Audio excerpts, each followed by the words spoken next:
Hello friends, ఎలా ఉన్నారు? బాగున్నారా? నేనైతే చాలా బాగున్నాను. అలాగే కాకులకి తగలడం కోసమని వచ్చాను ఇక్కడికంటే. చూసారా కాకులు ఎలా పాడు చేసేయో జొన్న పొత్తులంటే. మరి ఇలా ఉంటే ఎవరు తీసుకోరు కదా, ఎలా తినేసేయో చూసారా. నేనన్నాను కాకిని, కావు కావు కావు అంటూ వచ్చేస్తుందనమాట. కాకి అందరినీ పిలిచేస్తుందనమాట కావు కావు అంటూని.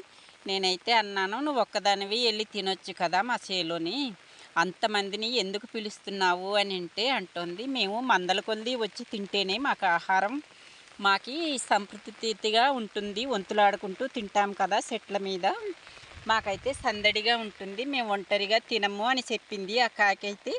నాకైతే బాధేసింది. అంటే మరి తన ఆకలి తన ఒక్కరితే తీర్చుకుంటే బాగుండేది, కానీ మరి అంతమంది వచ్చి ఆకలి తీర్చుకుంటే మన రైతుని మటుకు ఇలాగ అయిపోతాం కదా. మన రైతులమైతే మరి వ్యవసాయం చేసి రైతుల పని ఎలా ఉంటుందో చూసారా, ఇలా అయిపోతాం కదా. కాకి మరి తన గొప్పతనాన్ని చాటుకునేసరికి రైతు బాధ ఇలా అయిపోతుందన్నమాట. చూసారా కాయలన్నీ చాలా అన్నమాట అయిపోయినాయి. మేమంటే చేలో ఉండలేకపోయాను, ఈ మధ్య వరి పొలం ఊడుస్తున్నాం కదా, చేలోకి రాలేకపోయాను, అందుకే ఇలా తీసేసాయి అన్నమాట. చూడండి కాకులు అంటే కొన్ని అయితే కోసాం, కానీ మరి లేతవి ఉంటాయి కదా, మరి లేతవి ఉన్నప్పుడు ఇలాగ అయిపోయినాయన్నమాట. మరి వాటికి కూడా ఆకలి తీరాలి కదా, అన్నీ మనమే సొంతం చేసుకోలేము కదా, మరి దేవుడు ఇస్తాడు కదా. మరి ఎవరికి కావలసినంత ఆహారం వాళ్ళనే ఇస్తారంటారు కదా.